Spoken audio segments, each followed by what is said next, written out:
Dans la vie, il y a des opportunités qui ne se refusent pas, comme celle par exemple de venir tourner un reportage sur un remorqueur au Havre. 21, Charbon. N'allez surtout pas croire qu'on fait de la plaisance, déjà on embarque pour 24 heures, à tout moment il faut être prêt à intervenir pour un bateau qui rentre, et en plus on commence tôt, genre tôt à l'heure où les mouettes prennent leur petit déj. Ça me rappelle que j'ai pas eu de petit déj. Non, c'est bon, garde-le pour toi.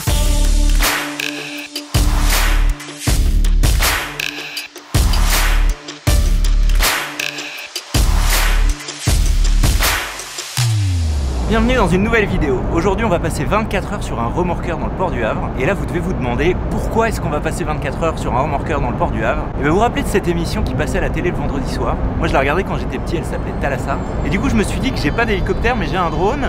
J'ai pas de caméraman mais j'ai un trépied. Et j'ai pas le charisme de Georges Pernou. Mais j'ai une chaîne YouTube sur la mer et je me suis dit pourquoi pas essayer de vous faire kiffer autant que je suis en train de kiffer aujourd'hui.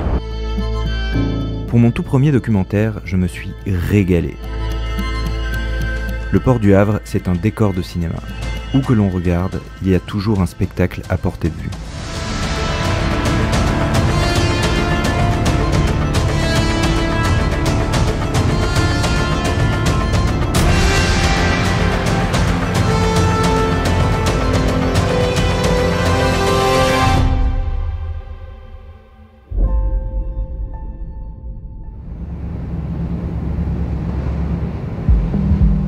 Le port du Havre ne s'arrête jamais. 7 jours sur 7, 24 heures sur 24, de jour comme de nuit, par tous les temps, des bateaux entrent et sortent. C'est le 50e port mondial et le 2e français. Près de 3 millions de conteneurs y transitent chaque année et près de 60% d'entre eux arrivent d'Asie. Les conteneurs, ce sont ces boîtes en métal qui ont standardisé le transport de biens. Et dans une de ces boîtes de taille standard, on peut mettre 400 télévisions, 4000 boîtes de chaussures ou 9600 bouteilles de vin. Comme le port ne s'arrête jamais, les équipages de remorqueurs font des tours de 24 heures. On appelle ça des quarts. Un équipage commence donc son service à 8 heures, le termine à 8 heures le lendemain, et est ensuite remplacé par un autre équipage, puis par un troisième. Entre chaque quart, il y a donc 2 jours de repos, et vous allez le voir, ce n'est pas superflu. Dingue, il est juste là. Tu m'as dit qu'il y avait des quarts pourris et des bons quarts. C'est quoi un quart pourri? Bah, un quart pourri, c'est là en général où tu dors pas bien. Ok, donc c'est. Tu dors en pointillé, tu vois. Ça, on ne sait pas à l'avance. Non. Ça, c'est la surprise. On fait des pronostics plus ou moins foireux pour essayer de. Et alors là, deviner, il dit quoi le prono là? Ah, c'est trop tôt pour faire un pronostic. Ok, d'accord. Déjà, Avant quand la tu les nuit fais à quoi. 20h, ils sont déjà foireux. Donc tu commences à 8h le matin, c'est. La première sensation à laquelle vous avez le droit en arrivant sur ce bateau, c'est celle de vous sentir réellement accueilli. Il y a la literie. T'as pris un duvet ou pas? Ouais, j'ai un duvet, ouais. Sinon, tu m'en pas te filer une fois? Non, t'inquiète, fais simple, fais simple. Et du coup, pour mon bisutage, il faut que je te fasse ton lit ou pas? Le bisutage, c'est largement pire. Bon, évidemment, il est interdit de visiter la chambre du capitaine, donc je vais vous faire visiter la mienne. Alors, ce qui est fou, c'est qu'on a des chambres individuelles, donc ça, c'est assez stylé. Ma chambre a vue sur mer, c'est le cas de toutes les chambres ici. Donc là, j'ai mon lit, et on a quand même un peu de place, quoi. Un bureau ici, donc là où j'ai pu stocker le matos vidéo, et une salle de bain-douche individuelle. Franchement, merci à toute l'équipe, c'est vraiment super confortable. Alors, toute l'équipe, c'est Damien, le capitaine du remorqueur, Franck, le chef mécanicien, Yannick, le mécanicien graisseur, et Christophe, le bosco, qui au-delà des aspects techniques s'occupe également de la nourriture, et quand on sait que les mutineries sur les bateaux ont toutes commencé pour des histoires de bouffe, bosco c'est très important comme rôle. Nous voilà donc partis tous les 5 pour passer 24 heures sur ce bateau de 36 mètres. Le guetteur, qui s'occupe de nous affecter, nous envoie sur un premier bateau qui fait la moitié de la taille de la Tour Eiffel et pèse plusieurs centaines de milliers de tonnes. Il faut savoir que ces bateaux ont par construction la possibilité de manœuvrer tout seuls, mais un port est un endroit où les obstacles se frôlent en permanence, et les jours où le vent souffle, leur prise au vent est telle que sans les remorqueurs de 850 tonnes et 5000 chevaux, ils seraient incontrôlables. L'opération de remorquage débute au niveau du treuil à l'avant du bateau, avec le mécanicien graisseur et le bosco. Le bateau remorqué envoie un boot à l'équipage du remorqueur qui va l'attacher à la remorque. Alors la remorque, c'est pas ce que vous voyez attaché au camion sur l'autoroute, c'est ce câble qui sert à tracter les autres bateaux. Ok, 21, appareil au large, remorque vol. Il y a 2 fois 30 tonnes propres devant et arrière, donc ça va chacun. Une fois la remorque fixée au bateau remorqué, le chef mécanicien verrouille le treuil et l'opération peut commencer. Pourquoi pour celui-là on est tout seul? Eh bien, parce que le pilote estime, enfin le capitaine du bateau et le pilote estiment qu'il n'y a pas besoin de remorque. D'accord, parce qu'on a passé l'écluse et que là c'est du tout droit. Et... Alors, parce que, comme il l'a spécifié, il a 2 propulseurs. D'accord. Un à l'arrière. Ouais. En plus de ça, il est vide. Ok. Tu peux le voir parce que on voit la partie rouge. Tu veux dire que normalement quand il est plein, il y a tout ça qui est sous l'eau? Ouais. Wow. Donc c'est-à-dire qu'il est léger. Ouais. Et en plus de ça, le vent est pas très fort, il y a 11 nœuds à peu près. Ok. Et il est dans l'axe sur l'arrière. Donc Ok. Ouais. ça fait qu'il va même pas avoir besoin de nous, je pense. C'est vraiment impressionnant la proximité. Ce qui est surtout impressionnant, c'est le... Toi, t'as jamais rayé une voiture en la garant, toi? Le bouillon. Non, je suis pas très bon en voiture. Ah, en voiture, t'es pas très bon? Non. Oh, ça vient qui se manie un peu. Ouais. Tu vois, ça c'est pas une position très confortable. C'est pas confortable. Ouais. Il est en montée en allure, donc il y a beaucoup de bouillon, il met des coups de barre à droite à gauche, il me chasse. Et t'as les mecs là-haut qui vont avoir les mains dans la remorque. Donc c'est... Et qu'est-ce qu'ils attendent pour la lâcher? Ils ont eu l'ordre, là ils sont en train de la virer à la poupée. Voilà, tu vois, là ça monte, ils l'ont viré à la poupée. Et ensuite ils vont mettre les mains dedans, donc c'est là que c'est plus dangereux, on va dire.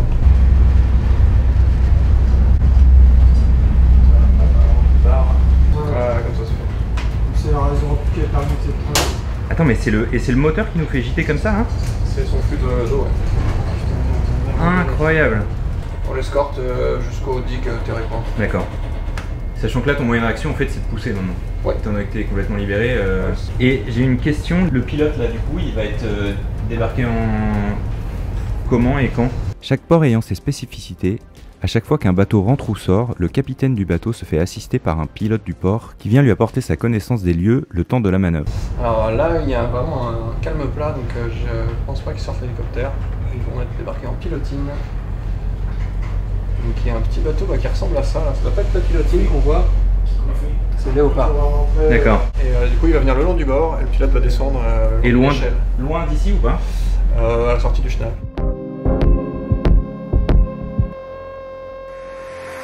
Donc là, en fait, on est vraiment à dispo 24 heures. Ouais. Et comment tu sais quand est le prochain?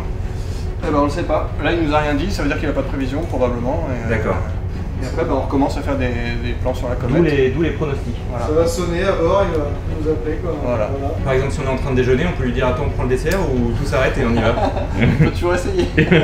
Entre deux bateaux, la pause café dure 3 minutes. Capitaine, est-ce que vous avez fini avec votre café? Je peux aller faire la vaisselle? Ouais, merci. J'ai profité de ce moment pour réfléchir à ce qu'il ne fallait pas que j'oublie de filmer pour ce reportage et quand je suis remonté, Damien a pris complètement la main sur la direction du tournage. Il m'a envoyé au treuil avec le Bosco et le mécanicien agresseur dans le feu de l'action. À cet endroit-là, vous êtes face à une montagne de métal géante qui crache des cascades de flotte. Les marins là qui partent sur le long cours, ils revoient leur famille tous les combien? Ça dépend des contrats.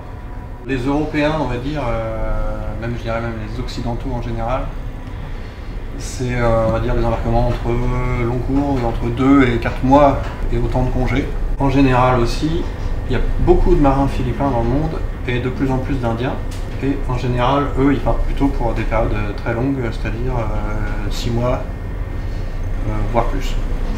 Et avec un week-end de repos ou... Non, à bord, t'as pas de dimanche, t'as rien, tu travailles tous les jours. Non, mais quand ils rentrent. Ah, et en repos, alors là, bah, c'est là que c'est un peu... Ça dépend des pays, ça dépend des... C'est un peu cruel, c'est qu'en fait, ils passent par des marchands d'hommes, si tu veux. Si le marchand d'hommes les appelle et qu'ils disent non, ils seront plus rappelés.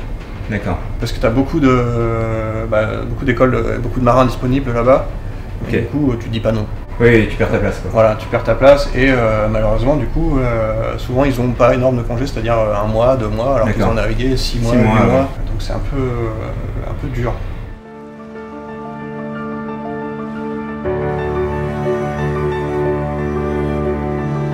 La contrepartie, c'est qu'ils gagnent un salaire peut-être 10 fois supérieur au salaire moyen, même plus, aux Philippines. Ils font vivre déjà leur famille, mais c'est pas rare aussi qu'ils fassent vivre d'autres familles autour, parce qu'ils partent dans leur village ou des choses comme ça.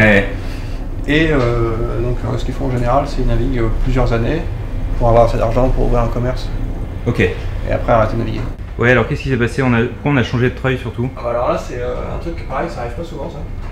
Je te dis, avec moi, il va t'arriver tous les trucs qui t'arrivent jamais. Voilà. Mais là, comme en fait la manœuvre précédente, il était en push-pull, c'est-à-dire que en fait, il avait la remorque très courte, verticale. Ouais. Il était pareil. Du coup, ça a forcé avec peu de longueur, ce qui fait que la remorque s'est enterrée dans le touret sous les autres plis. Ah, et on n'a pas réussi à la sortir? Et on n'arrivait pas à la sortir parce qu'il fallait forcer dessus pour la déterrer. En clair, c'est comme si le treuil de gauche était un dérailleur et qu'une chaîne de vélo était coincée entre deux plateaux. Par mesure de sécurité, les remorqueurs ont 2 treuils en cas d'avarie, mais il faudra régler ce problème après cette opération. Là, on est en train de le translater, hein? On tire un quart, donc on exerce une petite force qui le fait translater. Ouais. On n'est pas en train de l'arracher. Sur ce remorquage, j'ai pu me rendre compte de ce que ça voulait dire de passer cette fameuse écluse.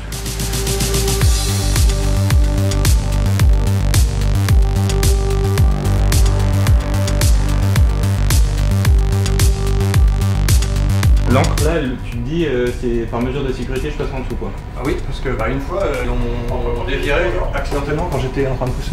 Elle est tombée comme ça. Ça t'explose tout là. Enfin, voir. Bah ouais mais j'étais pas dessous justement. Et est-ce que par ce temps là tu fais ce genre de manœuvre comme moi j'envoie un mail? Tu me diras, tu fais toujours un peu attention quand on va en mail. Je le relis. Ouais. Faut jamais prendre ça à la légère. Ouais. Et la preuve, tu vois, il pouvait rien se passer, et il y avait la remorque qui était enterrée quand ouais. Donc il peut toujours se passer un petit truc, hein. C'est pas nécessairement grave, mais... Parce que vu de ma perspective, t'es en train de faire un créneau avec un bateau de 36 mètres, en train de tirer un autre bateau qui fait combien? 140 mètres? 140, ouais.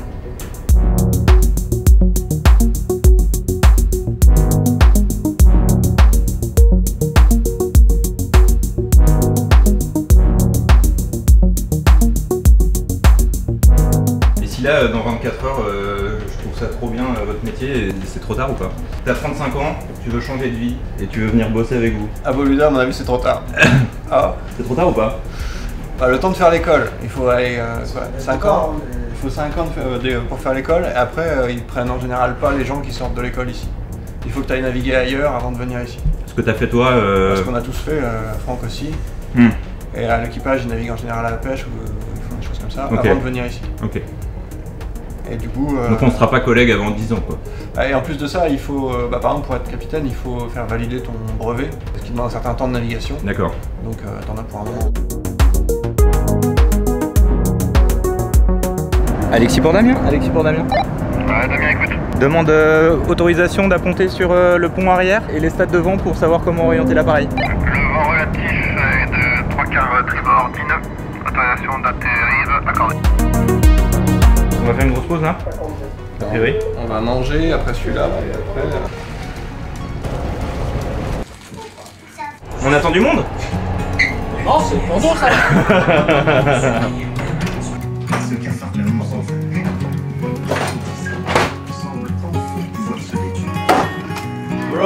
Blam. Et du coup Christophe, c'est toi qui nous régale. Ouais. Mais donc en fonction de avec qui on navigue, on est plus ou moins bien nourri. Il n'y a pas de standard. non, il n'y a pas de standard. Joyeux anniversaire capitaine. C'est un fondant? Non, c'est un gâteau magique. Ah, un gâteau magique. Du gâteau magique. Non, t'as rien, il y a plein de textures. C'est toi qui l'as fait? Ah oui. C'est bouge que. Donc on est supposé être en pause et au lieu de se reposer, on va réparer une remorque. Donc les fameux bouts gigantesques qui servent à tirer les bateaux. Et donc qu'est-ce qui se passe en fait? Elle s'éventre. À force de frotter, la couche de tissu qui protège la remorque finit par se trouer. Il faut la réparer. Attends.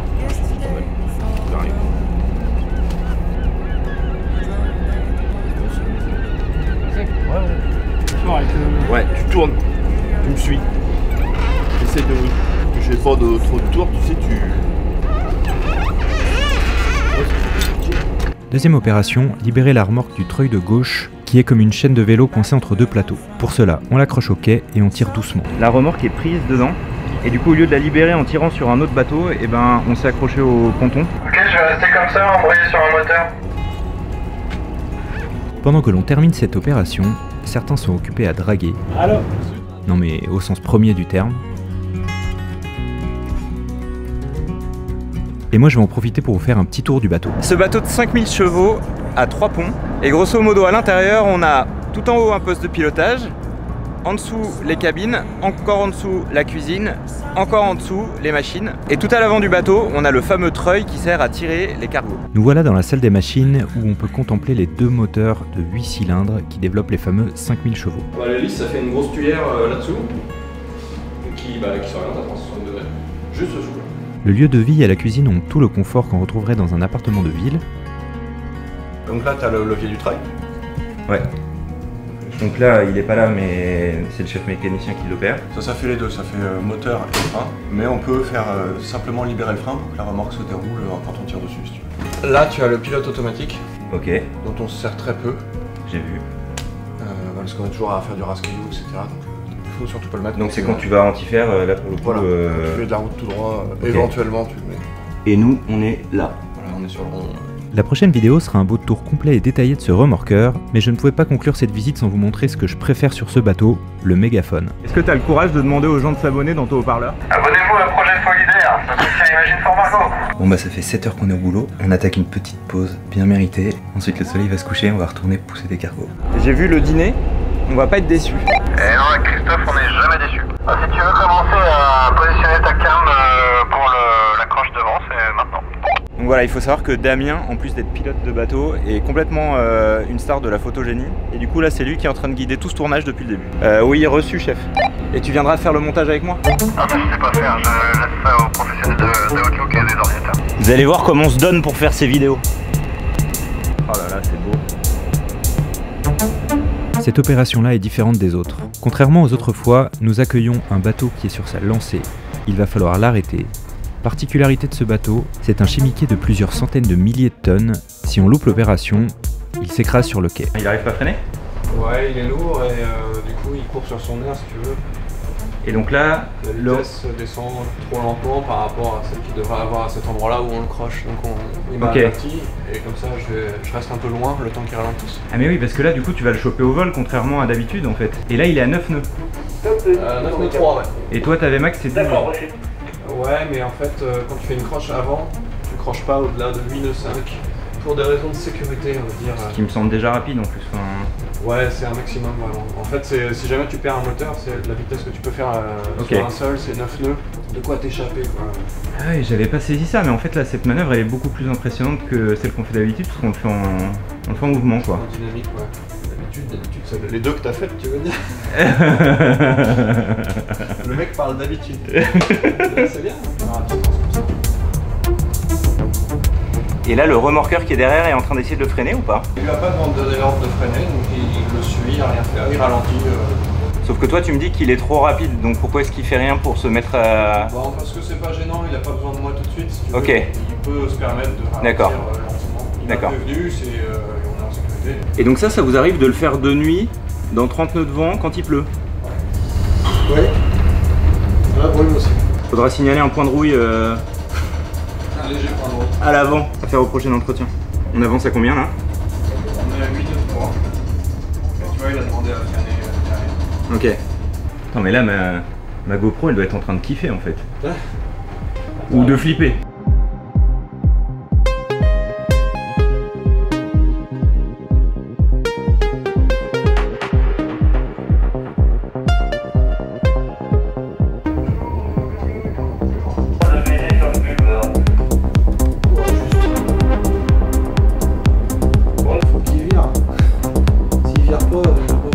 Là, tu passes ta vie à regarder derrière aussi ou pas? Non, bah si lui il va quelque part, après c'est clair. Ok.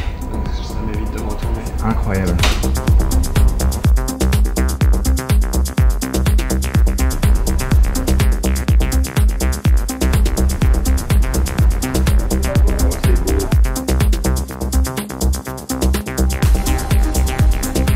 Donc là, dans ces cas-là, tu lui dis pas fais gaffe, il me reste que 10 mètres moi derrière.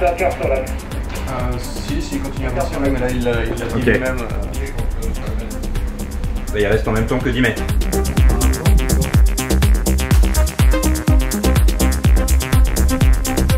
C'est complètement fou parce que là, ça fait 1 heure qu'on y est, on a fait que la moitié du chemin. Et en fait, ces opérations, elles sont vraiment super longues. On fait ça un jour où il y a 30 nœuds de vent, de la pluie, de la brume. Bon déjà les images seraient moins sympas, mais pour eux, on voit ça dans des conditions très sympas, mais je pense que le métier peut être extrêmement éprouvant. Alors Bosco, ça mord? Y'a rien? Ah mais c'est simulé. Mais qu'est-ce qu'on va avoir pour le dîner alors? On a fini par sortir de l'écluse, et là... Pourquoi on l'arrive? Parce qu'on va le recrocher sur l'embouche-poule bâbord, ça veut dire sur le bordé, sur le côté. Pour la manœuvre d'accostage, ça sera plus pratique pour lui si tu veux. L'intérieur est largué, on se présente en push-pull bâbord, c'est correct? Là on va venir au contact du coup? C'est sur le pont. Oui. Allez, c'est alors. C'est un peu rapide. Ouais.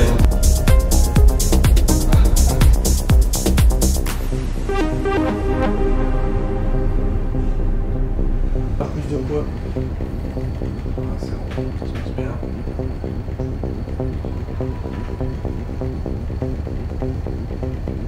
Je tiens de l'appel là, 21, on touche tout là, on va pas. C'est parfait, on fera un évitage tribord.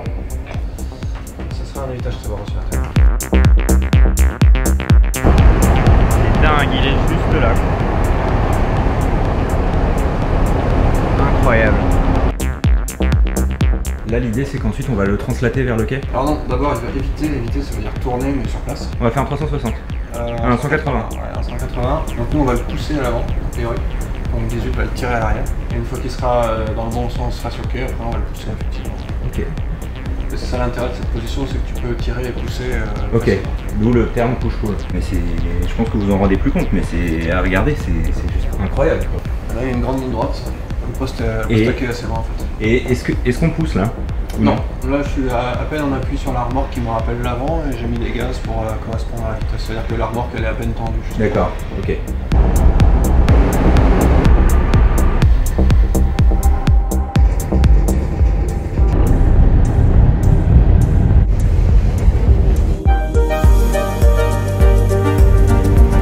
Donc là ce qui se passe, c'est que 18 est en train de tirer, nous on pousse et on est en train de faire pivoter sur lui-même un bateau de 160 mètres de long. Et là on comprend pourquoi il faut 5000 chevaux pour opérer.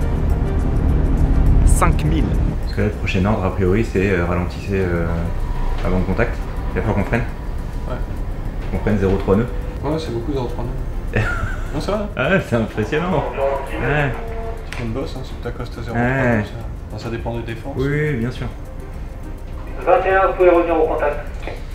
Au contact 21. Quand nous on s'accoste, tu regardes toujours le vent avant de t'accoster, parce que quand tu as au-dessus de 15 nœuds, il faut vraiment le prendre en compte. Ok. Comment vous gérez les jours où vous n'êtes pas au top? Bah, t'essayes de pas être pas au top. Non mais ouais, ça, c'est vrai. tu as une vraie discipline. Ouais. Moi tu fais pas la Java la veille, vraiment t'évites quoi. Ouais.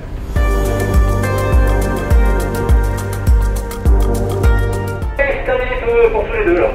Ouais, si 21 terminé, bonne soirée, au revoir.